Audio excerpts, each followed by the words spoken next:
आज नौजवान, मेरा गरीब परिवार का बच्चा जो पिछले 2 साल से आर्मी में जाने के सपने देख रहा था, जो 20-20 किलोमीटर दौड़ता है, अगर उस बच्चे का अपॉइंटमेंट करते हैं और 4 साल के बाद कहते हैं तू जा, क्या श्योरिटी है, क्या स्टैंडर्ड है, क्या पैरामीटर्स है उसका परमानेंट करने का? कि अग्निवीर क्यों? अरे मेरे सिपाही रहने दो, मेरे सेनानी रहने दो, आप उनको परमानेंट अपॉइंटमेंट दीजिए। 2 साल से सेना में कोई भर्ती नहीं हुई।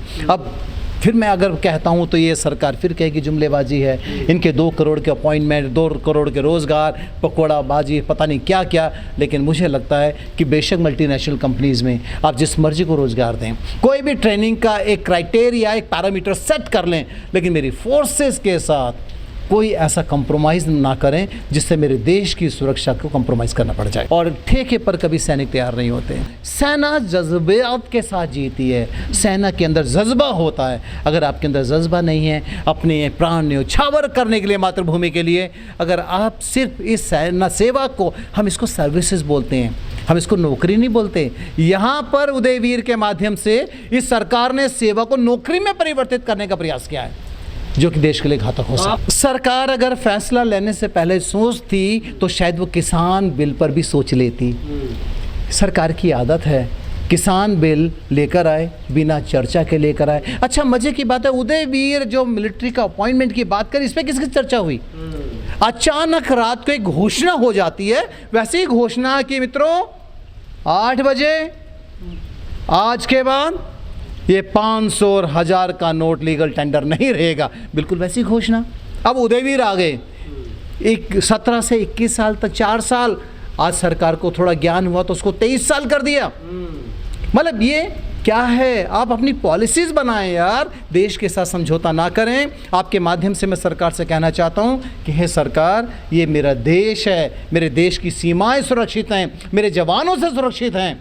कॉन्ट्रैक्ट पर आने वाला व्यक्ति अपने हृदय में ना तो देश के लिए प्यार लाएगा, ना सीमाओं के लिए प्यार लाएगा, और एक घातक हो सकता है।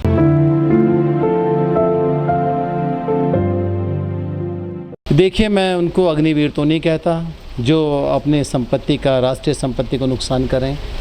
और यदि आप ये कहते हैं कि वो सारे वो विद्यार्थी हैं या छात्र हैं जो देश की सेवा में जाने के लिए, अपनी सेवा देने के लिए तत्पर हैं, तैयार हैं, वो विद्यार्थी हैं जो मासूम हैं, तो मैं उनको ना तो अग्निवीर कहता हूँ, ना अग्निपथ पे चलने वाले यात्री कहता हूँ, मैं उनको विद्यार्थी भी नहीं मानता। बीजेपी की भाषा बोल रहे हैं सर आप? बीजेपी की भाषा नहीं बोल रहा हूँ मैं मेरे प्रिय मित्र, बल्कि मैं ये कहना चाह रहा हूँ कि जो ये पॉलिसी लेकर आए हैं, जो पॉलिसी अग्निवीर के बारे में बात करते हैं, तो उस पॉलिसी के ऊपर डिस्कशन करते हैं ना। क्योंकि किसी भी प्रकार से राष्ट्रीय संपत्ति का दहन करना, उसको तोड़ना, उसको क्षति पहुंचाना, चाहे वो बीजेपी हो या कांग्रेस हो, किसी की भी भाषा नहीं, वो राष्ट्र की संपत्ति का नुकसान है। इसलिए मैं उनके निंदा करता हूँ इस बात को लेकर। अग्निपथ का आप समर्थन कर रहे हैं योजना, स्कीम है? नहीं, देखिए, अग्निपथ या अग्निवीर की इस जो भर्ती की प्रणाली है, इसका मैं समर्थन नहीं करता। इसके पीछे लॉजिक है।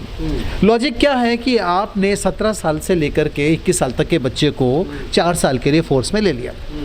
देखिए, फोर्स बहुत डेडिकेटेड हमारी सर्विसेज है। जब हम फोर्स में जाते हैं तो हम वॉलंटरीली जाते हैं। हम जाते हैं ताकि हम मरने के लिए तैयार होते हैं, हम अपनी कुर्बानी देने को तैयार होते हैं। लेकिन ये बताइए कि देश की फोर्स में, देश की सेवा में अगर हम 100 लोगों को कॉन्ट्रैक्ट बेसिस पर लेते हैं, 25 में उसको चांसेस देते हैं कि परमानेंट होगा, 75 जो ट्रेंड, जो राइफल चलाने के बाद, जो सारे हथियार चलाने के बाद ट्रेंड होकर जो व्यक्ति बाहर मार्केट में आएगा, उसकी क्या गारंटी है कि वो किसी असामाजिक तत्व से या असामाजिक दलों से नहीं मिलेगा? ये देश के लिए बहुत बड़ी चिंता का विषय है, बहुत बड़ी चिंता का विषय है। इसलिए मैं सिर्फ खोखली पॉलिसी का समर्थन नहीं करता। मैं चाहता हूं कि पहले सरकार इसके सारे मुद्दों पर बहस करे, ये बताएं कि जिन लोगों को जो 75% जो मेरे अग्निवीर रोड पर होंगे, जिनके रोजगार का अभाव होगा, वो क्या गारंटी है वो किसी आतंकवादी या उग्रवादी समूह के साथ नहीं जुड़ेंगे? देखिए, 11 लाख है क्या आज के ज़माने में? आप अगर 1 लीटर पेट्रोल भी लो तो 100 रुपये का आता है। 11 लाख की कोई वैल्यू नहीं है, बिल्कुल ख़त्म हो गई है इसकी मान्यता। अब रही बात, क्योंकि 4 साल वो सेवा दे रहे हैं, उसमें जो मैं सुन रहा था, जो मैं इनके चर्चाएँ जब चलती हैं तो बात करते हैं कि ये 30,000 रुपये सैलरी है, 9,000 रुपये इनका कंट्रीब्यूशन, 9,000 रुपये सरकार का कंट्रीब्यूशन। यानी ये एनपीएस पॉलिसी की टाइप है, एनपीएस पॉलिसी की तरह है। लेकिन मैं आपको बता दूं, आजकल के ज़माने में अगर एक क्लास 4 का भी अपॉइंटमेंट होता है मेरे भाई, क्लास 4 के अपॉइंटमेंट में 35,000 रुपये पर मंथ की सैलरी बनती है, और उसका सीपीएफ अलग होता है, न्यू पेंशन स्कीम अलग होती है। अग्निवीर के माध्यम से मैं बता दूं कि सरकार ने कुछ ऐसा प्रयास किया है कि कॉन्ट्रैक्चुअल एम्प्लॉयमेंट दिया है। कॉन्ट्रैक्चुअल एम्प्लॉयमेंट जब भी होता है, मेरे बहुत सारी संस्थाओं में कॉन्ट्रैक्चुअल एम्प्लॉयमेंट पर लोग काम करते हैं, उनके अंदर वो sense of belongingness, sense of responsibility कभी नहीं आ सकता। ये मुझे लगता है कि घातक हो सकता है। अब फोर्सेस के साथ तो ऐसा नहीं करना चाहिए। 6 महीने की ट्रेनिंग के बाद जोगिंदर आप सिपाही नहीं बन सकते हैं। शरीर को मिट्टी में मिलाना पड़ता है। हम आपको सारे अस्त्र शस्त्र चलाना सिखा दें और 4 साल के बाद कहें जाओ अब आप प्राइवेट नौकरी करो, क्या गारंटी है कि वो मेरा जिसको मैंने ट्रेनिंग दी, अस्त्र शस्त्र चलाना सिखाया, वो किसी उग्रवादी के साथ नहीं जुड़ेगा? क्या भरोसे में लिया सरकार ने? क्या इसके ऊपर कोई कदम उठाया सरकार ने? इस पे क्या श्योरिटी है, इंश्योरेंस क्या देगी गवर्नमेंट? तो युवा बनाइए ना।